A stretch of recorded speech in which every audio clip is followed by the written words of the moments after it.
ইয ক্বালা লিসাহিবিহি, সাহাবীর সনদ আবু বকর ছাড়া দুনিয়ার আর কারোর নাই। আল্লাহর ভাষায়, আল্লাহর ভাষায়, রব্বুল আলামিনের ভাষায়, আল্লাহ পাকের কালামের আয়াতের ভাষায় নবীর সোয়া লাখ সাহাবী, এর ভিতরে মাত্র একটা মানুষকে আল্লাহ নিজে সাহাবী বলছে, সেই মানুষটার কথা বলছি। তিনি হলেন সিদ্দিক আকবর, এই উম্মতের সর্বপ্রথম জান্নাতি যিনি, তার কথা বলছি। আশারায়ে মুবাশশারার এক নম্বর যিনি আবু বকর, তার কথা বলছি। তিনি গুরুস্থানের পারে দাঁড়াইয়া এতিমের মতো কান্দে, আবু বকর এতিমের মতো কান্দে। এলাকার লোকেরা ভিড় জমায়েছে, আবু বকরের পাশে এসে সবাই দাঁড়ায় গেছে। ওগো আমিরুল মুমিনিন, এই গুরুস্থানের পারে দাঁড়ায় রাতের আধারে আপনি কেন? আল্লাহ পাওয়ার ফিকির ঢুকানোর জন্য প্রতিদিন রাতের বেলায় তিনি জান্নাতুল বাকি গুরুস্থানের পারে যায় দাঁড়ায় থাকতেন, রাতের আধারে দাঁড়ায় থাকতেন। রাতের বেলায় কখনো কখনো আবু বকরের কান্নায় এলাকাবাসীর ঘুম ভেঙে যেত। লোকেরা ঘুম থেকে উঠে আসতো, এসে দেখত যে গুরুস্থানের পাশে দাঁড়াইয়া এই উম্মতের শ্রেষ্ঠ মানুষ আবু বকর কাঁদতেছে। অর্থাৎ নবীদের পরেই যার দাম, দুনিয়াতে যাদের আল্লাহ তাআলা নবুয়তের নিয়ামত দান করছে, এই নবীগণের পরে বিল ইত্তেফাক দুনিয়ার সকল আলেমরা একমত, নবীদের পরে সবচেয়ে দামি মানুষের নাম আবু বকর, যারে আল্লাহর জান্নাতের আটু দরজা থেকে ডাক দিবে, আবু বকর আয় আমার ভেতর দিয়ে, আমার জান্নাতে ঢোক, আমার ভেতর দিয়ে আয়। প্রতিটা জান্নাত থেকে আবু বকরকে ডাকবে। সেই আবু বকরের কথা বলছি। ওই আবু বকর হিজরতের রাতে নবীর পাহারাদার আবু বকরের কথা বলছি। ওই আবু বকর, যে আবু বকর রাসূলের হাতে হাত রেখে প্রথম মুসলমান হয়েছে, সেই আবু বকরের কথা আমি বলছি।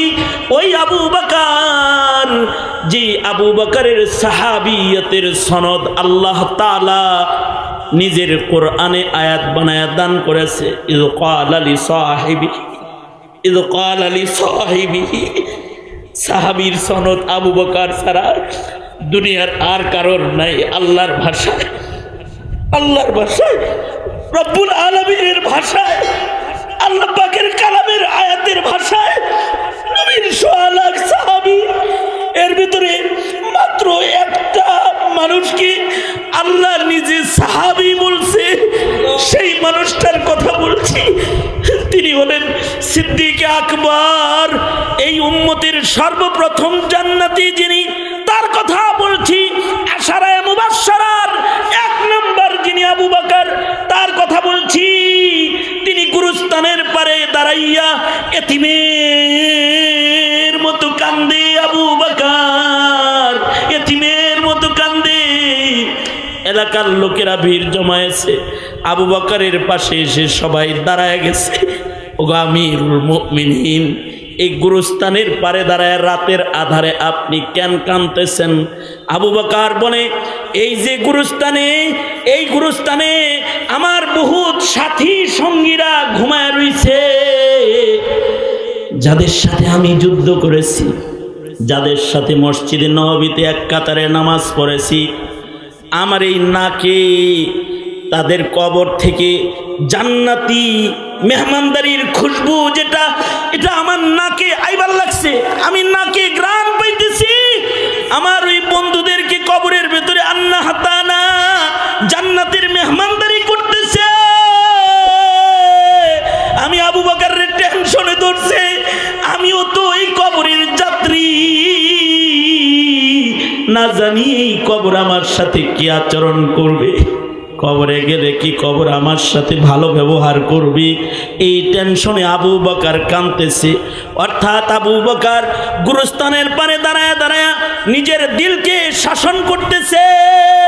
তাও যদি না পারো, তাহলে অন্ধকার ঘরের ভিতরে কিবলামুখী হইয়া ওযু করিয়া বসা যাও, মনে মনে কল্পনায় এনে নাও তোমার মৃত্যুর দিবসকে, মুরাকাবার ময়দানে ঢুকে যাও, মনে মনে কল্পনায় ঢুকে যাও যে তোমার সন্তান তোমাকে ডাকতেছে আর তুমি কাফন পরে শুয়ে আছো।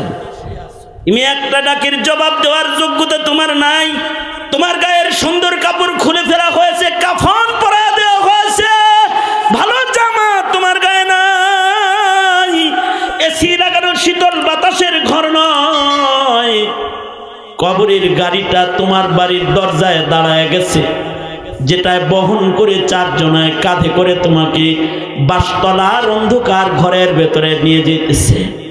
তোমার বিবি কাঁদতেছি, তোমার আপনজন কাঁদতেছি, তুমি নিরুপায়, পৃথিবীর সকল মাইতের মতো তুমি নিথর হয়ে গেছো, সব কিছু তুমি চোখে দেখতেছো, কিন্তু তোমার করার কিছুই নাই। ওই মৌতের মুরাকাবার ভেতরে তুমি ঢুকে যাও, যেখানে ঢুকলি গুনাহ ভুলে যাওয়া যায়, যেখানে ঢুকলি দুনিয়া ভুলে যাওয়া যায়, যেখানে ঢুকলি দুনিয়ার আয়েশ নুসরত ভুলে যাওয়া যায়, আল্লাহর প্রেম দরিয়ার ভেতরে একটু ডুব দেওয়া যায়, একটু একা হয়ে যাও, একা হয়ে যাও, নিজের মৃত্যুর মুরাকাবা করো, নিজেকে শাসন করে নিজের দিমাগটাকে আল্লাহমুখী বানাও। কারণ এই দিমাগ হলো মানব কলবের জানালা, হয়তো এই দিমাগ দিয়ে নূর তোমার কলবের ভেতরে ঢুকবে, অথবা এই দিমাগের কুচিন্তার কারণে তোমার কলবটা একটা গান্দা নাস্তিক মুরতাদের কলবে পরিণত হয়ে যাবে। নাউযুবিল্লাহ বলে। মুহতারাম হাজিরিন, লম্বা করে আপনাদেরকে দেবার মতো কোনো কিছু আমার কাছে নাই। আপনারা দূর দারাজ থেকে, জেলা জেলা থেকে সফর করে এসেছেন, আমি শুধু আপনাদেরকে এতটুকুন জাগাতে এসেছি, আপনার চিন্তা চেতনার পরিবর্তন ঘটান, আপনার মানসিকতার পরিবর্তন ঘটান, আপনার ভাবনার জগৎকে কোরআন হাদিসের আলোকে সাজান, কোরআন হাদিসের আলোকে সাজান। আপনার ভাবনা হবে আপনার মালিককে পাওয়ার ভাবনা, আপনার ভাবনা হবে কবর জগতের 3 প্রশ্নের উত্তর দেওয়ার ভাবনা, আপনার ভাবনা হবে পুলসিরাতের পারে কাহ্হার আর জালালের সামনে দাঁড়ায়া নিজের ডান আর বামের আমল নামার যা কিছু আছে এগুলো আল্লাহর আদালতে ঢেলে দেওয়ার পরে হয়তো আপনার হাতে জান্নাতীদের হাত ধরে টানাটানি শুরু হবে, নয়তো আপনার হাতে জাহান্নামের ফিরিস্তাদের শিকল লেগে যাবে। সেই ভাবনা একটা মুমিনের আসল ভাবনা। আল কাইয়িসু মান দানা নাফসাহু ওয়া আমিলা লিমা বাদাল মাউত ওয়াল আজিজু মান আতবা হাওয়াহু ওয়া তামান্না হাওয়াহা ওয়া তামান্না আলাল্লাহ। নিজের এই হাওয়ার অনুসরণ করে নিজের জিন্দেগিকে বরবাদ করা যাবে না, নিজের ভাবনার জগৎকে ঢেলে সাজাতে হবে যাতে কলবের সৌন্দর্য রক্ষা হয়। তৈয়ার আছেন তো ইনশাআল্লাহ? হাত তুলে ওয়াদা করেন আল্লাহর কাছে, বলেন ইয়া আল্লাহ, চোখ বন্ধ করলাম, গুনার দৃষ্টি করব না। ইয়া আল্লাহ, কান বন্ধ করলাম, গুনার শব্দ শুনবো না। মুখ বন্ধ করলাম, গুনার কালিমাত উচ্চারিত করব না। ইয়া আল্লাহ, দিমাগ বন্ধ করলাম, এই দিমাগের ভেতরে তোমাকে পাওয়ার চিন্তা চেতনা লালনের মাধ্যমে কালকে হেফাজত করব ইনশাআল্লাহ। জোরে চিল্লায় আওয়াজ করে বলেন ইনশাআল্লাহ। আরো জোরে আওয়াজ করে বলেন ইনশাআল্লাহ, জোরে বলেন ইনশাআল্লাহ। তবেই রক্ষা হবে ঈমান, হাত নামান, তবেই রক্ষা হবে মুমিনের আকায়েদ, তবেই রক্ষা হবে মুমিনের তাহজিব তামাদ্দুন আর শরীয়তে ইসলামের পাবন্দ জিন্দেগীর আমলি সৌন্দর্য।